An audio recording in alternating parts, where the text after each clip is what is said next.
എനിക്ക് കുറേ കാലമായിട്ടുള്ള ഒരു അനുഭവമാണ്. എൻ്റെ ഒരു പിറന്നാൾ ദിവസം കഴിഞ്ഞാൽ അതിൻ്റെ തൊട്ടടുത്തുള്ള ദിവസങ്ങളിൽ തന്നെ എനിക്ക് എന്തെങ്കിലുമൊക്കെ അസുഖങ്ങൾ വരിക എന്നുള്ളത്. ഇപ്രാവശ്യം എന്തായാലും ആകപ്പാടെ ഒരു കൂട്ടത്തോടുള്ള ആക്രമണമാണ്. പനി, ചുമ, കഫക്കെട്ട് തുടങ്ങി ഇല്ലാത്ത അസുഖങ്ങളൊന്നും ഇല്ലായിരുന്നു കേട്ടോ. അങ്ങനെ കുക്കിംഗ് ഒക്കെ ചെറുതായിട്ട് തട്ടിക്കൂട്ടാണ് കേട്ടോ. മുറ്റത്തേക്ക് ഇറങ്ങിയപ്പോൾ കഴിഞ്ഞ ദിവസം മഴയുടെ ഇതുകൊണ്ട് കുറേ കരിയിലയും മാങ്ങയൊക്കെ വീണ് കിടക്കുന്നു. മാങ്ങയുടെ ഭംഗി കണ്ടിട്ട് എടുത്തതാണ്, പക്ഷേ എന്തോ കടിച്ചിട്ടുണ്ട്, അതുകൊണ്ട് അതങ്ങ് ഉപേക്ഷിച്ചു. കഴിഞ്ഞ ദിവസം വൈകിട്ട് നല്ല കാറ്റുള്ളതുകൊണ്ട് ചെടികളൊക്കെ തലയും കുത്തി കിടപ്പുണ്ടായിരുന്നു. ഞാനൊരു ഈർക്കിലൊക്കെ കുത്തി വെച്ചൊന്ന് നിർത്തി കുറച്ച് വെള്ളമൊക്കെ ഒഴിച്ചു കൊടുത്തു.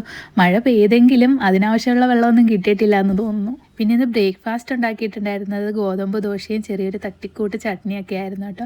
അപ്പോൾ ദോശയ്ക്കുള്ള മാവും പ്രിപ്പയർ ചെയ്ത് ചട്നി ആക്കി വെച്ചിട്ടാണ് കേട്ടോ ഞാൻ മുറ്റത്തേക്ക് ഇറങ്ങിയത്. അപ്പോൾ വന്നപ്പോഴത്തേക്കും മാവൊക്കെ ചെറുതായിട്ട് പുളിച്ച് ഇൻസ്റ്റൻറ്റ് ദോശയാണ്. അപ്പോൾ മാവൊക്കെ റെഡി ആയിട്ട് ഇരിപ്പുണ്ടായിരുന്നു. അപ്പോൾ ദോശയൊക്കെ ചുട്ടു. എനിക്ക് ഈ ഗോതമ്പ് ദോശയിൽ നമ്മുടെ കൊച്ചുള്ളിയില്ലേ, അത് ചെറുതായിട്ട് ഇങ്ങനെ അരിഞ്ഞ് ഇടുന്നത് ഇഷ്ടമാണ് കേട്ടോ. അത് കടിക്കാൻ കിട്ടുമ്പോൾ വേറൊരു ടേസ്റ്റാണ്. അപ്പോൾ ബ്രേക്ക്ഫാസ്റ്റൊക്കെ കഴിച്ചിട്ട് എൻ്റെ മെയിൻ പരിപാടിയിലേക്ക് കിടക്കുകയാണ്. ഗുളികയൊക്കെ ആണെങ്കിൽ ഞാൻ പിന്നെ എങ്ങനെയൊക്കെ അകത്താക്കും. പക്ഷേ ഈ ചുമയ്ക്കുള്ള മരുന്ന് കുടിക്കുക എന്നുള്ളതാണ് കേട്ടോ ഏറ്റവും വലിയ ടാസ്ക്. ഇത് കുടിച്ചു കഴിഞ്ഞാൽ എനിക്ക് ചുറ്റുമുള്ള ഒന്നും കാണാൻ പറ്റാത്ത അവസ്ഥയാണ്. പിന്നെ മൂക്കിലൊഴിക്കാൻ ഒരു ഡ്രോപ്സ് തന്നിട്ടുണ്ടായിരുന്നു. 2 മിനിറ്റ് മൂക്കിലൊഴിച്ചിട്ട് കിടക്കണമെന്ന് പറഞ്ഞു തലച്ചോറിലെത്താൻ വേണ്ടിയിട്ട്. പക്ഷേ അതെന്നെ നാളത്തിലെത്തുന്നതുകൊണ്ട് എഴുന്നേറ്റ് ഓടിക്കളയും കേട്ടോ. പിന്നെ അപ്പോഴത്തേക്കുമായിട്ട് മീനൊക്കെ എത്തിയിട്ടുണ്ടായിരുന്നു കേട്ടോ. മീൻ കിട്ടിയിട്ടുണ്ടായിരുന്നു ഇന്ന് മത്തിയും മങ്കടയാണ്. നല്ല ഫ്രഷ് മീനായിരുന്നു കേട്ടോ കിട്ടിയിട്ടുണ്ടായിരുന്നത്. അപ്പോൾ ഞങ്ങൾ 2 പേരെ ഉള്ളതുകൊണ്ട് ഞാൻ ഒരു മീനെടുത്ത് കറി വെക്കാനും കുറച്ച് വറക്കാൻ മത്തി എടുത്തിട്ടുണ്ടായിരുന്നു.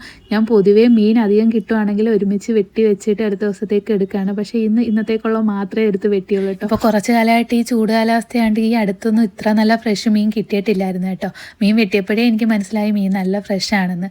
അപ്പോൾ അരപ്പ് തേച്ച് കുറച്ച് ഞാൻ ഫ്രിഡ്ജിൽ വെച്ചിരുന്നു കേട്ടോ വറക്കാനുള്ളത്. ബാക്കി ഞാൻ മീൻ മുളകിട്ടും കറി വെച്ചു. അപ്പോൾ ഇന്നത്തെ വിശേഷങ്ങൾ ഇത്രയേ ഉള്ളൂ. അടുത്ത വീഡിയോയിൽ കാണാം. ഇഷ്ടമായാൽ ലൈക്ക് ചെയ്യുക.